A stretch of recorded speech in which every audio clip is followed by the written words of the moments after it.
அன்பு சகோதர சகோதரிகள் அனைவருக்கும் என்னுடைய வணக்கங்கள்.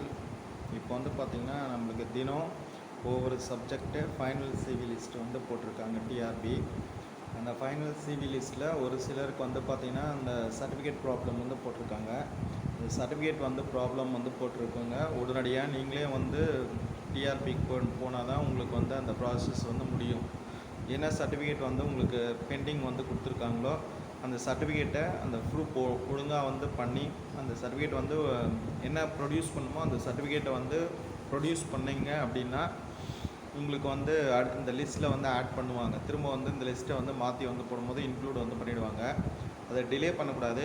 எவ்வளோ குயிக்காக வந்து முடிக்க முடியுமோ, ரெட்டிஃபை பண்ண முடியுமோ அந்த ப்ராப்ளத்தை அவ்வளோ குயிக்காக வந்து ரெட்டிஃபை பண்ணோம். உங்களை தனியாக வந்து டிஆர்பி கான்டாக்ட் பண்ணுமா அப்படின்றது தெரியல. நீங்களாக வந்து போனால் தான் அதை வந்து அந்த ப்ராப்ளம் வந்து நீங்கள் சால்வ் பண்ண முடியும். அதனால் அது உடனடியாக நீங்கள் இம்மீடியட்டாக நீங்கள் டிஆர்பி போயிட்டு அப்ரோச் வந்து பண்ணால் தான் அதுக்கு ஒரு சொல்யூஷன்ஸ் வந்து கிடைக்கும். அதனால் அந்த மாதிரி ப்ராப்ளம் இருக்கிறவங்க டிலே பண்ணாதீங்க. அது உடனே ரெட்டிஃபை பண்ணி கொடுத்துருங்க. அது கொடுத்துட்டிங்கன்னா உடனே வந்துடும். அதுக்கு அடுத்து இப்போ போஸ்டிங்ஸ் வந்து இன்க்ரீஸ் பண்ணுவாங்களான்றது இன்க்ரீஸ் பண்ணுவாங்க அப்படின்ற மாதிரி தான் வந்து சொல்கிறாங்க. பிஆர்டி இன்னொரு லிஸ்ட்டு வரும். இந்த லிஸ்ட்டு வந்து பார்த்திங்கன்னா ஸ்கூல் எஜுகேஷன் அப்படின்னு தான் வந்து சொல்கிறாங்க. இப்போ நான் இந்த மெசேஜ் சொல்கிறாங்க அப்படின்னு சொன்னால் உங்களுக்கு யார் சொன்னது அந்த மாதிரி கொஷின்ஸ்லாம் வந்து வரும். அதனால் இப்போ ட்ரை பண்ணுறவங்க இன்க்ரீஸ் பண்ணுறதுக்கு ட்ரை பண்ணுறவங்க வந்து ட்ரை பண்ணுங்கள். அது கன்ஃபார்மாக வருமா அப்படின்றது எனக்கு வந்து தெரியல. ஆனால் வந்து நான் கேள்விப்பட்டவரெலாம் வந்து பார்த்திங்கன்னா அந்த இன்க்ரீஸ் பண்ணுவாங்க அப்படின்ற மாதிரி வந்து சொல்கிறாங்க.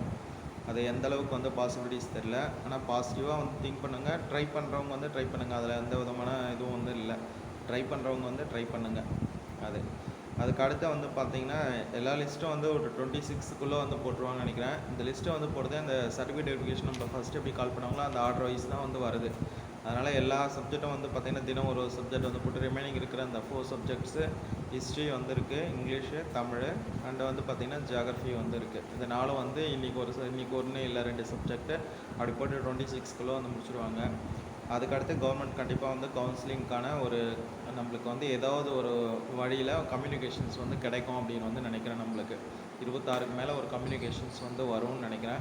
அப்படி இல்லை அப்படின்னா இந்த 2ஆம் தேதி ஆகஸ்ட் 2க்கு மேலே வந்து அவங்க ஸ்டெப் எடுப்பாங்கன்னு நினைக்கிறேன். ஆனால் பிடி கவுன்சிலிங் வந்து 20 வந்து முடிஞ்சிடுது. அதுக்கு அடுத்து வந்து அவங்க ப்ராசஸ் வந்து செய்யணுன்னா எந்த விதமான பிரச்சனையும் இருக்காது. இல்லைனா வந்து மொத்தமாக ட்ரான்ஸ்ஃபர் ப்ராசஸ் வந்து பார்த்திங்கன்னா கவுன்சிலிங் ப்ராசஸ்ஸு ஆகஸ்ட் 2 வரலும் வந்து இருக்கிறதா வந்து சொல்கிறாங்க கவர்மெண்ட் டீச்சர்ஸில் வந்து கேட்டிங்கன்னா. அதனால் அந்த ஆகஸ்ட்டு 2க்கு மேலே வந்து இருக்கும் அப்படின்ற மாதிரி வந்து நினைக்கிறேன் நான். அதுக்கு அடுத்து வந்து பார்த்திங்கன்னா ரிலாக்ஸாக வந்து இருக்கலாம். எவ்வளோ தடைகள் வந்து தாண்டி வந்துட்டு நம்ம பரபரப்பெல்லாம் எதுவும் ஆக தேவையில்ல. ரிலாக்ஸாக வந்து இருக்கலாம். இன்னும் ஒரு 2 வாரம் வந்து நம்மளுக்கு வந்து டைம் வந்து இருக்குது. 2 வாரத்தில் ஒரு முடிவு கண்டிப்பாக வந்து ஃபைனல் ஸ்டேஜுக்கு நம்ம வந்து வந்துடுவோம். ஸ்கூலில் வந்து ஜாயின் பண்ணுற ஸ்டேஜுக்கு வந்து வந்துடுவோம். அதனால் மற்றபடி வந்து கவுன்சிலிங் வந்து என்னை பொறுத்தவரையிலும் டிஸ்ட்ரிக்டில் வந்து நடக்கிறதுக்கு வாய்ப்பு இல்லை. சென்டராக தான் வந்து சென்னையில் தான் நம்மளுக்கு கவுன்சிலிங் வைப்பாங்கன்னு நினைக்கிறேன். ஏன்னா நிறைய டிஸ்ட்ரிக்டில் ஒரு சில டிஸ்ட்ரிக்டில் வேகன்சி வந்து இல்லாத மாதிரி தான் வந்து சொல்கிறாங்க.